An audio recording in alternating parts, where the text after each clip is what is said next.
فرماتے ہیں جو شخص ہر نماز کے بعد ان کلمات کو 7 بار پڑھے گا، ان کلمات کو کیا پڑھے گا؟ 7 بار پڑھے گا ان کلمات کو، حیرت انگیز طور پہ فرمایا کہ اللہ پاک جل شانہ اس کو ولایت کا تاجدار بنائیں گے اور اتنا عطا فرمائیں گے کہ اس کے ذریعے سے وہ کاغذ کہاں ہے جو لبنان کے کوہ لبنان کا کاغذ ہے؟ آپ حضرات نے مجھے کہا ہم وہ دیں گے، کوہ لبنان کا کاغذ جو یہ پڑھے گا اللہ اس کو اتنا عطا فرمائیں گے۔ آپ ذرا چھوٹے سا ایک لفظ کہہ رہا ہوں، جو یہ پڑھے گا اللہ اس کو اتنا عطا فرمائیں گے، اتنا عطا فرمائیں گے، اتنا عطا فرمائیں گے کہ اس کے ذریعے سے لوگوں کو روزی دیں گے، وہ ذریعہ بن جائے گا لوگوں کو روزی دلانے کا، وہ ذریعہ بن جائے گا لوگوں کو دولت اور رزق دلانے کا، وہ ذریعہ بن جائے گا لوگوں کو برکات اور ثمرات دلانے کا، وہ ذریعہ بن جائے گا اللہ اس کے ذریعے سے لوگوں کو رزق عطا فرمائیں گے۔ اب آپ ان الفاظ کو غور سے سنیں، دیکھیں الفاظ سے پہلے میں الفاظ کی حقیقت بتاتا ہوں، الفاظ سے پہلے الفاظ کی حقیقت بتاتا ہوں۔ آپ ذرا الفاظ سے پہلے الفاظ کی حقیقت کو غور سے سنیں، حقیقت کو غور سے سنیں۔ یہ بس والوں کے ساتھ آپ نے سفر کیا ہوگا، یہ اکثر ہوٹلوں پہ کھڑے ہوتے ہیں، جب ہوٹلوں پہ کھڑے ہوتے ہیں ڈرائیور اور بس کے عملے کا کھانا مفت ہوتا ہے، کچھ بندے لائے ہیں جو اپنا فکر کرتا ہے اگر وہ بس والا کہیں کھڑا کرتا، بس بند کر دیتا اور خود کھانا کھاتا، کیا مفت دیتے؟ جو دوسروں کو ساتھ لاتا ہے اور جو دوسروں کا فکر کرتا ہے اللہ اس کو بہت زیادہ نوازتے ہیں، بہت زیادہ۔ حضرت داؤد علیہ السلام نے عرض کیا کہ یا اللہ آپ کا نبی پیارا ہوں، بہت ہی زیادہ پیارا بننا چاہتا ہوں، تو کچھ میرے ساتھ شفقت فرمائے۔ تو آپ نے فرمایا داؤد میرے بندوں کو میرا محبوب بناؤ، میرے بندوں کو میرے قریب کرو، تم میرے اور پیارے ہو جاؤ۔ حضرت موسیٰ علیہ السلام نے اللہ سے عرض کیا کہ یا اللہ تیرا پیارا بننے کے لیے، محبوب بننے کے لیے کون سا عمل ہے؟ تو آپ نے فرمایا غیبانہ لوگوں کے لیے دعا کرو، غیبانہ لوگوں کے لیے دعا کرو۔ کیوں؟ منہ پہ دعا خوشامد پھر بھی بن سکتی ہے، دکھاوا پھر بھی بن سکتا ہے، جب غیبانہ لوگوں کے لیے دعا کرو گے فرمایا وہ دعا ایسے ہوگی جو تجھے 3 چیزیں دلائے گی، ایک میرا دوست بنا دے گی، اور ایک جتنا لوگوں میں رزق تقسیم ہوگا اتنا سارا تجھے ملے گا، اتنا سارا تجھے ملے گا، یہ بندہ مالدار اور تمنگر بن جائے گا۔ دوسرا اور تیسرا فرمایا کہ اللہ جل شانہ تجھے لوگوں میں عزت دیں گے، وقار دیں گے، شان و شوکت دیں گے اور ہر دل عزیز کر دیں گے۔ صرف اپنے مزاج سے نکلا ہے، اپنی سوچ سے نکلا ہے، میری جنت ہو، میری قبر ہو، میری آخرت ہو، بس اور کوئی جائے جائے نہیں۔ اور میں کہ یہ اللہ کے لیے جب بندہ کرتا ہے۔ اب آپ میت کی دعا دیکھیں، اللہم اغفر لحینا، حالانکہ ساری دعا تو اس میت کے لیے مانگنی چاہیے تھی، اے اللہ جتنے زندہ ہیں ان سب کو معاف کر دے، ومیتنا، جتنے مر گئے سب کو معاف کر دے۔ میت سامنے پڑا ہے، پین سامنے رکھ کے میت کے لیے دعا نہیں مانگی جا رہی، پہلے سارے زندوں کے لیے تاکہ ان کا خاتمہ ایمان پہ ہو، پھر میتوں کے لیے، وشاہدنا جو موجود ہیں، وغائبنا جو اس وقت نظر نہیں آ رہے غائب ہیں، وصغیرنا وہ چھوٹے ہیں، وکبیرنا وہ بڑے ہیں، وذکرنا وہ مذکر ہیں، وانثانا اے اللہ جو مؤنث ہیں۔ یہ دعا مانگ کے پھر کہتا ہے اللہم من احییتہ منا فاحیہ علی الاسلام، اے اللہ زندگی گزارنا تو کملی والے کے غلامی میں، ومن توفیتہ منا فتوفہ علی الایمان، اے اللہ اگر موت ہو تو ایمان کی موت دے دے۔ جو بندہ دوسروں کے لیے مانگتا ہے، جو بندہ دوسروں کے لیے چاہتا ہے، دوسروں کے لیے چاہتا ہے۔ ابھی کچھ عرصہ پہلے ایک صاحب ہیں جو کچھ تعویذ وغیرہ پیر کچھ تھوڑا سا عامل ہیں، تو مجھے ملے، مجھ سے کہہ لیں کہ ہم نے سفر تو اکٹھا شروع کیا تھا، سفر تو اکٹھا شروع کیا تھا، اور مجھ سے کہنے لگے اتنے آگے نکل گئے، وجہ؟ میں نے کہا فرق اتنا ہے، تو نے چھپایا میں نے بتایا، بس تو نے چھپایا میں نے بتایا۔ کہنے لگا نہیں کوئی اور وجہ ہے۔ اچھا، میں پھر اسے باتیں اور چلتی رہیں چلتے چلتے میں نے اس سے میں نے کہا کہ سورۃ والضحیٰ کا عمل ہے تیرے پاس اور تو پڑھتا ہے کام ہو جاتا ہے۔ ہنس پڑا، ہاتھ پہ ہاتھ مارا، کہنے ہاں ہے۔ میں نے کہا وہ بتا دو۔ بتاؤں گا، میں نے کہا بتا دو، فائدہ ہو جائے گا مجھے بھی۔ اچھا، وہ پہلی بات وہ بھول گیا۔ میں نے کہا تو چھپاتا ہے میں بتاتا ہوں۔ باتیں ہوتی رہیں لمبی باتوں کے بعد میں نے کہا سورۃ والضحیٰ کا عمل بتاؤ، نہیں بتایا۔ میں نے کہا تجھ میں اور مجھ میں فرق یہی ہے، میں سورۃ یہی والضحیٰ کا عمل، میں نے کہا یہی ہے جس کے کاف میں 9 بار یا کری۔ میں کہا پتا تو مجھ سے کیوں پوچھتا ہے؟ میں نے کہا تجھے یہ بتانا چاہتا تھا تو چھپاتا ہے میں بتاتا۔ تو مدد اس کے مطابق آتی ہے۔ اللہ کو اپنی مخلوق اپنے بندے پسند ہیں، جو اپنے بندوں کو، اللہ کی بندوں کا راحت کو سوچتا ہے، جو اللہ کے بندوں کی اندر کے درد اور مشکلات اور مسائل کو سوچتا ہے، اللہ پہلے اس کا بھلا کر دیتا ہے۔ ہو بھلا کر بھلا، ہو بھلا سو بھلے کا بھلا، بھلا کر بھلے کی جگہ بھلا ہوگا۔ اب یہ جو دعا ہے جو میں آپ کو بتانے لگا ہوں، اب اس کے لفظوں پہ غور کریں۔ اللہم اغفر لامت محمد صلی اللہ علیہ وسلم۔ اللہ، اب حالانکہ آپ نے لیے پڑھ رہا ہے، اللہ ساری امت محمدیہ کو معاف کر۔ اللہم ارحم امت محمد، اللہ امت محمدیہ میں جتنے بھی ہیں سب پہ رحم فرما، رحمت فرما، مغفرت فرما۔ اللہم اصلح امت محمد، اللہ امت محمدیہ کی جتنے بھی مشکلات مسائل ہیں ان کی اصلاح کر دے، پریشانیاں دور کر دے۔ اللہم استر، اللہ ان کے پردے رکھ دے، امت محمدیہ کے پردے رکھ دے، امت محمدیہ کے پردے رکھ دے، اللہ کسی کے پردے نہ ہٹا، اللہ سب کی مغفرت فرما، اللہ پردے رکھ دے، پردے رکھ دے سب۔ اور اللہم اجبر، کیا فرمایا؟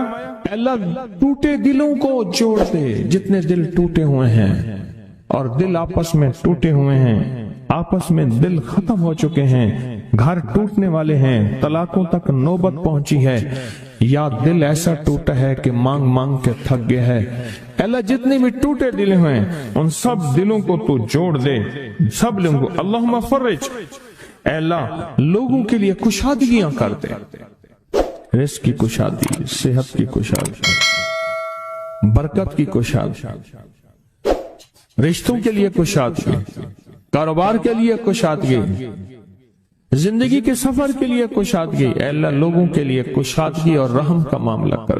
اب آپ سوچیں اس ساری دعا میں ایک دفعہ بھی اپنے لیے مانگا؟ ایک درویش کے پاس ایک بندہ گیا، حضرت ولایت کا کوئی شارٹ کٹ بتائیں، بالکل آسان راستہ۔ فرمایا جب کوئی غیر مسلم بغیر کلمے کے مر جائے، کسی کونے میں منہ دے کے رو لینا، اللہ تجھے ولایت دے دے گا۔ احساس، درد، غم، اللہ کو یہ پسند ہے اور اللہ کے ہاں اس کی قیمت ہے اور اللہ کی بارگاہ میں اس کی قیمت ہے۔ اس پورے کے پورے وظیفے میں، اس پورے کے پورے وظیفے میں آپ یہ دیکھ لیں ایک دفعہ بھی اپنے لیے نہیں مانگا گیا۔ اللہم اغفر لامت محمد، اللہم ارحم امت محمد، اللہم اصلح امت محمد، اللہم استر امت محمد، اللہم اجبر، اللہم فرج، اللہم منصر، اللہ سب کی مدد فرما۔ اللہم اغفر لے، اللہ سب کو معاف کر دے۔ ایک چیز بھی اپنے لیے ہی نہیں مانگی۔ ایک ہے کہ مجھے دے دے، ایک ہے اس کو بھی دے دے، اس کو بھی دے دے مجھے نہ دے، اس کو بھی دے دے مجھے نہ دے۔ جو دوسروں کا فکر کرتا ہے، امت کے یہودی، عیسائی، ہندو، سکھ، نہ ماننے والے اور ماننے والے مسلمان، ان سب کا جو فکر کرتا ہے اللہ اسے سب سے زیادہ بھی دیتا ہے، اللہ اسے جھکتا بھی دیتا ہے۔ یہ جو عمل ہے نا، یہ عمل عجب عمل ہے، عجب عمل ہے۔ یہ کاغذ جتنے پڑے ہیں دیکھیں کتنی تعداد میں ہیں جو مجھے دیے ہیں، یہ عمل ہے۔ امام جلیل یمنی یافعی فرماتے ہیں ہم چند دوست مل کر کوہ لبنان پر گئے تاکہ وہاں کے رہنے والے، سنا ہے کوہ لبنان میں وہاں عابد رہتے ہیں، زاہد رہتے ہیں، ابدال رہتے ہیں، شاید ہماری بھی کسی سے ملاقات ہو جائے۔ کہنے لگے ہم 3 دن تک مسلسل چلتے رہے، ہمیں کوئی ہستی نہ ملی۔ اسی دوران میں میرے پاؤں میں چوٹ لگ گئی اور میں چلنے سے عاجز ہو گیا۔ آخر میں بلند پہاڑی پر آ کر بیٹھ گیا۔ میرے ساتھی یہ کہہ کر کہ تم یہاں پر آرام کرو، ہم اطراف میں گھوم کر آتے ہیں کہ شاید کوئی ابدال مل جائے، کوئی درویش مل جائے، کوئی بزرگ مل جائے، اس کی ہم زیارت کر لیں، دعا کرا لیں۔ وہ دونوں چلے گئے، میں اکیلا بیٹھا رہا، شام تک نہ آئے، حتیٰ کہ رات ہو گئی، وہ نہ آئے۔ اکیلا پہاڑی اور بیابان میں تڑپتا رہا، بھوک، پیاس، دکھ، تکلیف، پاؤں کی تکلیف، پردیسی، مسافر، بیابان، جنگل۔ دوسرے روز میں نے وضو کے لیے پانی تلاش کیا تو پہاڑی کے نیچے پانی کا ایک چشمہ نظر آیا۔ وہاں وضو میں کے لیے کھڑا ہوا تو اثناء نماز کسی تلاوت والے کی آواز سنائی دی۔ نماز سے فارغ ہو کر میں آواز کی طرف چل پڑا۔ چلتے چلتے ایک غار نظر آیا، میں دیکھا تو ایک بزرگ ہیں اور وہ بھی نابینا ہیں۔ میں نے انہیں سلام کیا، انہوں نے سلام کا جواب کر کے پوچھا انسان ہو یا جن؟ میں نے کہا جی میں آدمی میں سے ہوں، انسانی میں سے ہوں۔ اور پھر انہوں نے حیرت سے پڑھا لا الہ الا اللہ وحدہ لا شریک لہ، میں یہاں 30 سال سے ہوں اور آج تک میں نے کسی آدمی کو نہیں دیکھا۔ کتنے سال سے؟ 30 سال زندگی کے گزر گئے ہیں، آج تک ایک آدمی نہیں دیکھا۔ تم یہاں کیسے آ گئے؟ تم یہاں کیسے آ گئے؟ تم یہاں کیسے آ گئے؟ تو میں نے کہا کہ تم لگتا ہے تھک گئے ہو، تھوڑی دیر کے لیے سو جاؤ۔ میں آگے چل کے دیکھا تو غار میں 3 قبریں بنی ہوئی تھیں۔ مجھے حیرت ہوئی لیکن تھکان بہت زیادہ تھی، مجھے نیند آ گئی۔ ظہر کی نماز کا وقت ہوا تو انہیں آواز دی کہ اللہ تم پر رحم کرے، اٹھو نماز کا وقت ہے۔ باوجود نابینا ہونے کے اوقات نماز کے ماہر اور واقف تھے۔ میں نے اٹھ کے ان کے ہمراہ نماز پڑھی، اس کے بعد وہ عصر تک تلاوت کرتے رہے۔ جب عصر سے فارغ ہوئے تو کھڑے ہو کر انہوں نے 3 مرتبہ یہ دعا پڑھی جو یہ دعا میں نے ابھی پڑھی ہے، صرف 3 مرتبہ پڑھی، 3 مرتبہ یہ دعا پڑھی۔ عارف شاذلی ابو نعیم اصفہانی کے ساتھ لکھی ہے جب ہم مغرب سے فارغ ہوئے تو میں نے ان سے دریافت کیا یا شیخ آپ امت کی مغفرت والی یہ دعا آپ کو کس نے سکھائی؟ یہ آپ کو موتی ملا تو کہاں سے ملا؟ یہ سن کر اس نابینا بزرگ نے یوں فرمایا جو شخص اس دعا کو روزانہ دن میں صرف 3 بار پڑھ لیتا ہے اللہ اس کو ابدالوں میں شامل کر لیتا ہے۔ اور دنیا میں اس وقت اربوں کی آبادی ہے، کروڑوں کی نہیں، اربوں میں صرف 40 ابدال ہیں، 40 ابدال ہیں پوری دنیا میں۔ اور فرمایا جو شخص اس کو 3 دفعہ صبح شام پڑھ لیتا ہے، 3 دفعہ اس دعا کو روزانہ صرف 3 مرتبہ پڑھ لے اللہ اس کو ابدالوں میں شامل فرما دیتے ہیں۔ پھر میں نے دریافت کیا یا شیخ آپ کو یہ دعا کس نے سکھائی؟ اتنا بتلا دیں۔ اس نابینا شیخ نے فرمایا او اللہ کے بندے، یہ ایک راز ہے، اس دعا کی حقیقت سننے کی تم میں طلب تو ہے لیکن تاب نہیں ہے، اس راز کو جاننے کا تحمل تمہارے دل میں کتنا ہو سکتا ہے؟ اتنا کہہ کر خاموش ہو گئے۔ پھر فرمایا کہ عارف باللہ شیخ ابو الحسن شاذلی فرماتے ہیں وہ دعا یہی ہے جو ابدال مانگتے ہیں، ابرار مانگتے ہیں،